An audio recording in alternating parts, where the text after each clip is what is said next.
하나님의 말씀은 누가복음 13장 1절부터 9절까지입니다. 누가복음 13장 1절부터 9절까지입니다.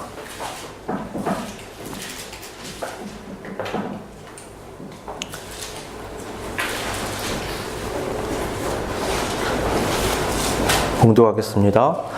그때 마침 두어 사람이 와서 빌라도가 어떤 갈릴리 사람들의 피를 그들의 제물에 섞은 일로 예수께 아뢰니 대답하여 이르시되 너희는 이 갈릴리 사람들이 이같이 해 받음으로 다른 모든 갈릴리 사람보다 죄가 더 있는 줄 아느냐? 너희에게 이르노니 아니라. 너희도 만일 회개하지 아니하면 다 이와 같이 망하리라. 또 실로암에서 망대가 무너져 치어 죽은 18사람이 예루살렘에 거한 다른 모든 사람보다 죄가 더 있는 줄 아느냐? 너희에게 이르노니 아니라. 너희도 만일 회개하지 아니하면 다 이와 같이 망하리라. 이에 비유로 말씀하시되 한 사람이 포도원에 무화과 나무를 심은 것이 있더니 와서 그 열매를 구하였으나 얻지 못한지라. 포도원 지기에게 이르되 내가 3년을 와서 이 무화과 나무에서 열매를 구하되 얻지 못하니 찍어버리라. 어찌 땅만 버리게 하겠느냐? 대답하여 이르되 주인이여 금년에도 그대로 두소서. 내가 두릅하고 거름을 줄이니 이후에 만일 열매가 열면 좋거니와 그렇지 않으면 찍어버리소서 하였다 하시니라. 아멘. 사도행전을 보면 그 베드로가 옥에 갇혔다가 이 천사의 도움으로 탈출하는 장면이 있습니다. 그 당시에 헤롯은 그 베드로를 붙잡기 전에 사도 야고보를 붙잡아서 처형한 일이 있었습니다. 그를 처형했더니 유대인들이 굉장히 좋아하는 겁니다. 헤롯은 정치적인 사람이라 그가 어떤 종교적인 신념을 가지고 야고보를 해친 게 아니라 그는 유대인들의 환심을 사기 위해서 야고보를 처형했던 겁니다. 반응이 굉장히 좋으니까 이제는 더 핵심 인물인 베드로를 처형하기 위해서 그를 붙잡게 됩니다. 때가 무교절이기 때문에 이 명절 기간에는 유대 사회에서 사람을 처형하지 않습니다. 그래서 헤롯이 할 수 없이 하루를 기다릴 수밖에 없었던 거죠. 베드로는 붙잡힌 다음에 하루 동안 감옥에 갇혀 있어야 했습니다. 밤은 깊었고 베드로는 깊이 잠이 들었습니다. 이상한 건 다음날 처형당하는 사람이 어떻게 깊이 잠을 잘 수 있었을까요? 베드로가 믿음이 아주 커서 구출될 걸 알고 있었을까요? 아니요, 그렇지 않습니다. 자기와 동급인 이 사도 야고보가 붙잡혀서 죽었기 때문에 아마 그는 붙잡혔을 때 이미 삶에 대한 가능성을 포기했을 겁니다. 그럼 베드로는 어떻게 그렇게 편하게 잠을 깊게 잘 수 있었느냐? 그는 구원의 확신이 있었기 때문에 자기의 생이 지금 끝난다 하더라도 거기에 별다른 큰 두려움을 갖고 있지는 않았습니다. 그저 하나님 앞에서 내 삶이 여기까지구나라고 받아들이며 편하게 잠이 들었던 거죠. 얼마나 깊이 잠이 들었는지 천사가 와서 발로 옆구리를 차서 깨워야 될 정도로 그는 한심하게 자고 있었습니다. 잠에서 깬 베드로지만 비몽사몽간에 지금 일어나는 일을 제대로 분간하지 못하는 거죠. 옥문이 열리고 수갑이 풀어지고 여러 문을 통과하면서 나오는데도 그는 이게 현실인지 꿈인지 구분하지 못합니다. 한밤중에 광장에까지 나와서야 그는 지금 일어나는 일들이 현실이라는 것을 인지하게 되죠. 그는 자신을 위해서 기도하고 있는 형제들을 문안한 다음에 급하게 그 도시를 떠나게 됩니다. 이 이야기는 굉장히 흥미롭습니다. 똑같은 두 명의 사도인데 한 사람은 죽임을 당했고 다른 한 사람은 구원을 얻었습니다. 왜 하나님은 한 사람은 그냥 죽게 내버려 두시고 한 사람은 천사를 보내서 적극적으로 살리셨던 걸까요? 베드로가 열심히 기도해서일까요? 아니요. 그는 밤새도록 그냥 퍼잤습니다. 그럼 베드로가 특별하게 수제자이기 때문에 그를 챙기신 걸까요? 그러니까 이 베드로가 수제자라는 이미지가 후에 생겨난 것이지, 성경을 보면 베드로, 야고보, 요한은 늘 한 세트로 예수님의 최측근에서 자리했던 사람들입니다. 두 사도는 동일하게 예수님께 복음 증거의 증인의 사명을 부여받았습니다. 그런데 한 사람은 이 사역의 가장 초반에 시작됨과 거의 동시에 죽임을 당하게 되고, 또 한 사람은 똑같은 위기 가운데서 구원을 받아 그는 아주 오랫동안 그 사명을 감당하게 됩니다. 우리가 인간적인 관점에서 이 두 사람을 보면 차이가 엄청나죠. 마치 한 사람은 하나님의 큰 은혜를 받아서 사는 것 같고, 또 다른 한 사람은 마치 혹시 저주받은 것이 아닌가 싶을 정도로 허무하게 죽임을 당했습니다. 그러나 하나님의 관점에서 보면 전혀 다릅니다. 토기장인은 자신이 만드는 그릇의 용도를 정할 수 있습니다. 귀하게 쓸 그릇을 만들기도 하고, 평상시에 쓸 그릇을 만들기도 하죠. 밥을 담을 그릇을 만들기도 하고, 반찬을 담을 그릇을 만들기도 합니다. 하나님의 관점에서 보면 사도 야고보의 삶은 그 3대로 쓰임새가 있었고, 베드로의 삶은 그 3대로 또 하나님 앞에서 쓰임새가 있는 겁니다. 그래서 야고보의 쓰임새는 거기까지였고, 베드로는 베드로의 쓰임새를 따라서 그의 삶을 구원해내시고 또 계속 연장해서 이끌어 가셨던 거죠. 여러분, 스데반을 한번 떠올려 보십시오. 그는 교회가 세운 7 집사 중에서 첫손에 손꼽히는 인물이었습니다. 성경은요, 이 7 집사를 세운 다음에 곧바로 이어서 스데반의 죽음에 대해서 기록하고 있습니다. 7 집사를 세워서 많은 사역을 해야 하는데 스데반은 복음을 증거하다가 사람들에게 돌에 맞아서 죽게 됩니다. 유대 사회에서 돌에 맞아 죽는다는 건 율법을 어긴 자들이 저주의 형태로 심판을 받는 것을 의미합니다.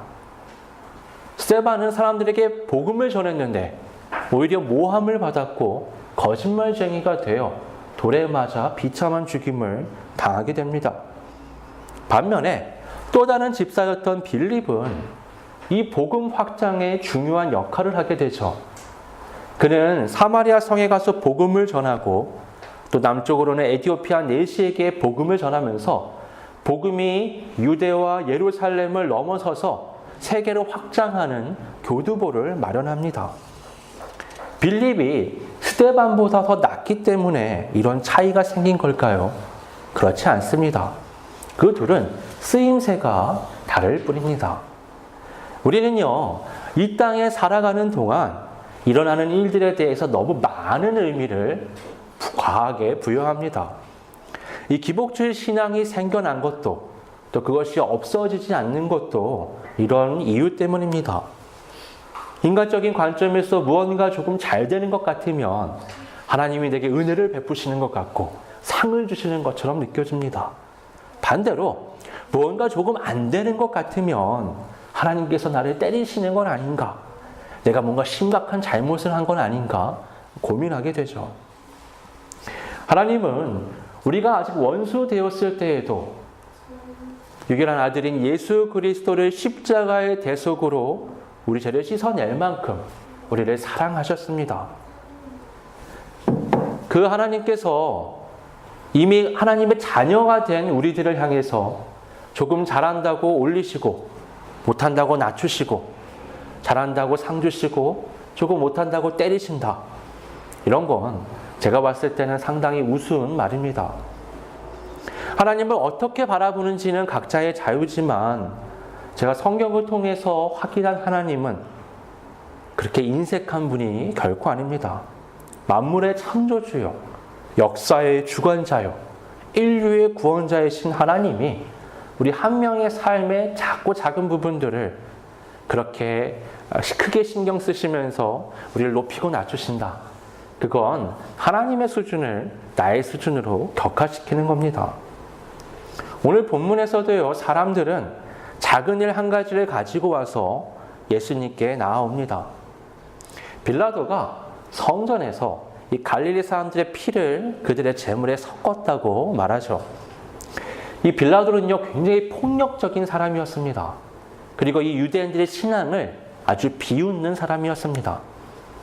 그는 이 성전에서 거둔 이 세금을 가지고, 성전 기금을 가지고 이 수로 사업을 하고, 거기에 사람들이 반발하자 그들을 무자비하게 죽였던 인물이기도 합니다.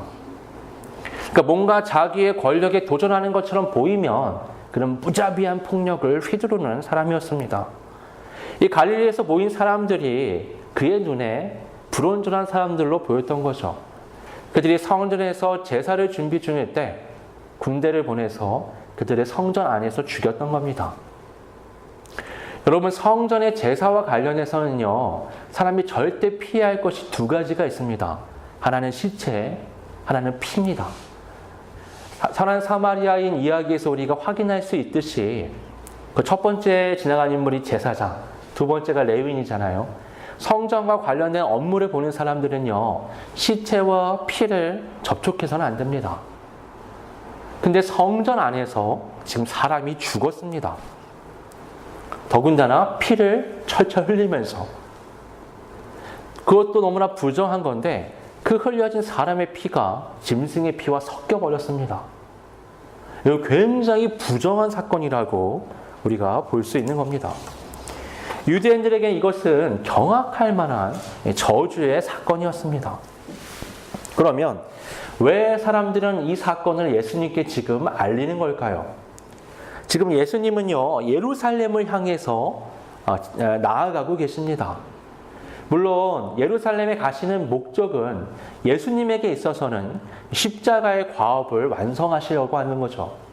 하지만 예수님을 추종하는 사람들에게는 예수님이 예루살렘을 통해 이스라엘의 새로운 왕으로 등극하셔서 새로운 이스라엘을 세우시고 로마를 무찌르기를 바랐습니다. 근데 지금 예루살렘에 이방인의 폭군인 빌라도가 성전 안에서 이런 폭력을 행사한 겁니다. 사람들이 이것을 알릴 때는 예수님, 이런 상황인데 가실 겁니까? 어떻게 극복하실 겁니까? 이것에 대해 어떻게 생각하실 겁니까? 라는 질문들이 섞여 있는 겁니다. 동시에 이 저주의 사건을 우리가 어떻게 봐야 합니까? 라는 질문도 거기 섞여 있는 거죠. 사람들은요, 당연하게 그 죽임당한 갈릴리의 사람들이 저주받은 것이라고 생각했습니다. 그러나 예수님의 관점은 달랐습니다. 예수님은 성전 안에서 그 비참한 죽임을 당한 사람들과 다른 모든 갈릴리 사람들, 지금 예수님과 함께 예루살렘을 향해 가고 있는 이 사람들에게도 전혀 그들과 다를 바가 없다라고 말씀하십니다. 이 말은요, 바꿔 말하면 지금 예루살렘 성전을 향해 가고 있는 이 갈릴리 사람들, 그 로마 총독 빌라도가 보기에는 쿠데타의 세력으로 보일 수 있는 이 사람들도 비슷한 죽임을 당할 수 있다는 걸로 받아들여질 수 있는 거죠. 그런데 예수님은요, 이어서 너희도 만일 회개하지 아니하면 다 이와 같이 망하리라라고 말씀하십니다. 지금 사람들은 이방인 지배자와 그 안에서 일어났던 저주받은 사건들을 연결시켜서 얘기하는데 예수님은 생뚱맞게 회개라는 단어를 말씀하시며 회개하지 아니하면 너희도 이와 같이 망하리라라고 말씀하시는 겁니다. 야, 주의 깊게 그들의 폭력을 피해야 돼. 아니면 단결해서 그것을 물리쳐야 되라고 말씀하시는 것이 아니라 너희도 회개하지 아니하면 이와 같은 죽임을 당할 것이다라고 말씀하시는 겁니다. 예수님은 이 모든 죽음이 하나님의 주권 아래에서 일어났다고 지금 말씀하시는 겁니다. 죽임을 당한 이들이나 지금 예수님과 대화를 하고 있는 이들이나 모두 다 예수님이 보기에는 똑같은 사람들입니다. 차이는 그 예루살렘 성전에 있던 사람들은 죽임을 당했고 지금 예수님과 함께 있는 자들은 회개의 기회가 남아있다는 것 뿐입니다. 그 외에는 예수님이 보시기에는 아무런 차이가 없습니다. 예수님이 이어서 또 말씀을 하십니다. 실로암의 망대가 무너져서 18명의 사람이 치어 죽는 사건이 있었습니다. 실로암의 연못에 있는 물을 길러내는데 실로암을 지키기 위해서 망대를 세우는 일들이 있었습니다. 이 망대가 무너지면서 공사 중이던 18명의 사람이 죽임을 당하게 된 거죠. 이 망대를 짓는 예루살렘 성전과 성 안에서 일어났던 이 일들이 사람들에게는 저주의 사건으로 비춰졌습니다. 아니, 거룩한 일들을 하고 있는데 왜 죽임을 당한 거야? 우리도 그러잖아요. 교회 안에서 무언가 일을 하던 사람들이 갑자기 죽임을 당하게 되면 야, 이거 하나님이 분노하셔서 그 사람들을 때리신 건 아닌가? 이런 생각들을 하게 됩니다. 이 사람들도 다 그렇게 생각을 하고 있었던 거죠. 굉장히 유명한 사건이었습니다. 예수님이 그 사건을 다시 얘기하시면서 너희들 예루살렘에 그 죽임을 당한 사람들이 죄가 많아서 그렇다고 생각하고 있지? 하지만 아니야. 그 사람들이나 너희나 전혀 차이가 없다. 너희도 회개하지 아니하면 그들과 같이 죽임을 당할 것이다 라고 말씀합니다. 사람들은요, 모든 일어나는 일들의 좋고 나쁨을 판단합니다. 우린 다 그렇잖아요. 아, 이건 좋은 일이다. 이건 나쁜 일이다. 이건 하나님의 은혜다. 이건 하나님의 저주다. 예수님도 좋고 나쁨을 판단하십니다. 문제는 나의 판단 기준과 예수님의 판단 기준이 다르다는 겁니다. 이루어지는 예화를 통해서 이것이 분명해집니다. 여러분, 무화과 나무를 심는 이 예화가 있는데 무화과 나무를 심는 이유는 무화과 열매를 얻기 위해서죠. 아무리 무성하게 자라고 잎이 풍성해도 주인에게 그런 것은 별 의미가 없습니다. 조금 나무가 덜 자라도 조금 잎사귀가 해성해도 열매만 잘 맺는다면 주인에게는 그게 의미 있는 거죠. 이 예화를 보면 3년 동안 무화과 나무를 심고 지켜봤는데 충분히 지켜본 겁니다. 열매가 없는 겁니다. 그러니까 주인이 포도원지기에게 와서 야, 이거 땅만 차지하고 아무 소용도 없는데 이거 그냥 뽑아버리자 라고 말씀하죠. 그때 포도원지기가 얘기합니다. 아유, 1년만 좀 지켜봐 주십시오. 제가 물이 좀 잘 들어오게 고랑도 좀 파고 주변에 거름도 다시 줘서 한번 열매 맺게 노력을 해보겠습니다. 이렇게 했는데도 열매가 없다. 그럼 그때는 나무를 뽑아버리시죠. 여러분, 지금 이 포도원의 주인은 하나님이라고 말할 수 있습니다. 그리고 포도원 지기는 예수님이라고 볼 수 있고 이 무화과 나무는 우리가 예루살렘 성전이라고 볼 수 있는 겁니다. 예루살렘 성전이 어떤 곳입니까? 거긴 죄를 씻어내는 곳입니다. 죄를 씻김받는 사람들은 무엇을 해야 하느냐? 먼저 회개를 해야 합니다. 쉽게 말해서 성전은 회개하는 곳입니다. 자신의 죄를 토해내고 하나님 앞에 새로운 삶을 다짐하며 그 재물을 날 대신해서 죽이는 과정과 피를 쏟아내고 태우는 과정을 통해서 하나님 앞에 철저하게 새롭게 거듭나는 과정을 겪는 곳이 바로 성전입니다. 근데 지금 뭐라고 말씀하시느냐?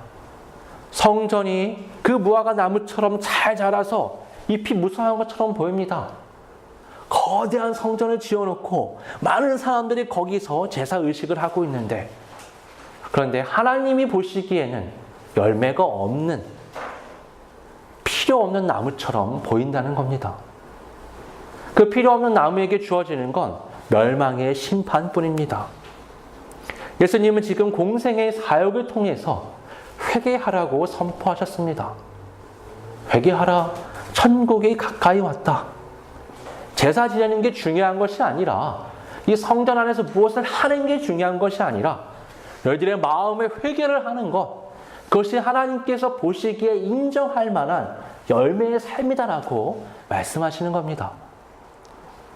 결국 이 성전은요, 올바른 열매를 맺지 못했기 때문에 70년 뒤에 돌 하나 위에 돌 하나도 남지 않고 완전히 무너지게 됩니다. 마치 지금 현재 시점에서 예수님이 예루살렘의 망대가 무너지고 그 안에서 죽임당한 사람들의 죽음과 너희들의 죽음이 별 차이가 없다고 말씀하시는 것처럼 시간의 차이만 있었을 뿐 그 성전 안에서는 또 다른 죽음이 기다리고 있었습니다. 근데 여러분, 사람의 관점에서 보면 어떻죠? 두 죽음은 달라 보이죠? 망대에 깔려 죽은 거는 저주처럼 보입니다. 근데 성전을 지키다 죽는 사람들은 영웅처럼 보일 수 있는 거죠. 우리의 시각입니다. 하지만 주님의 시각에서는 그렇지 않습니다. 그들이나 저들이나 마찬가지로 회개하지 않기 때문에 하나님 앞에 망한 자들이라고 말씀하십니다. 여러분, 누군가는 합격을 하고요. 누군가는 불합격을 합니다. 누군가는 진급을 하고 누군가는 강등을 당할 수 있죠. 누군가는 돈을 많이 벌 수도 있고 누군가는 돈을 잃을 수도 있습니다. 누군가는 건강하고 누군가는 건강을 잃습니다. 누군가는 바라는 일들이 성취되고 누군가는 예상하지 못한 고난을 겪기도 합니다. 우리는 그 모든 것들이 우리에게 큰 의미를 가져다 줍니다. 영향력이 크죠. 하지만 하나님 앞에서 그것들은 큰 의미가 사실 없습니다. 나에게 어떤 일이 일어나느냐가 하나님 앞에서 의미 있는 것이 아니라 내가 어떤 신앙의 자세를 가지고 그 일을 대하며 살아가고 있는가가 하나님에게는 중요한 일입니다. 여러분, 죽음을 앞둔 야고보라고 해서 그 삶이 의미가 없는 게 아니죠. 베드로는 뭐 대단했습니까? 왜 옆구리를 발로 차였죠? 그 중요한 때에 자고 있었기 때문에 옆구리를 발로 차였습니다. 스데반은 비참한 죽음 가운데 있었지만 그는 예수님이 했던 고백과 동일한 고백으로 놀라운 신앙의 모습을 보여주며 빛나는 얼굴과 함께 그 죽음을 맞이했습니다. 무엇이 좋은 것이고 무엇이 나쁜 것입니까? 무엇이 영광스러운 것이고 무엇이 저주스러운 것입니까? 성전 안에서 죽은 갈릴리 사람들, 예루살렘에서 망대에 깔려 죽은 사람들, 그런 이야기는 오늘날 우리 주변에도 널려 있습니다. 직접 경험하기도 하고요. 우리는 그것을 볼 때 판단할 수 있지만 판단자가 되어서는 안 됩니다. 우리는 그것을 거울 삼아 비추어 자신을 확인하고 내가 하나님 앞에 온전히 서 나가야겠다는 다짐과 회개를 해 나가야 합니다. 그것이 바로 열매 맺는 온전한 신앙으로 나아가는 길입니다.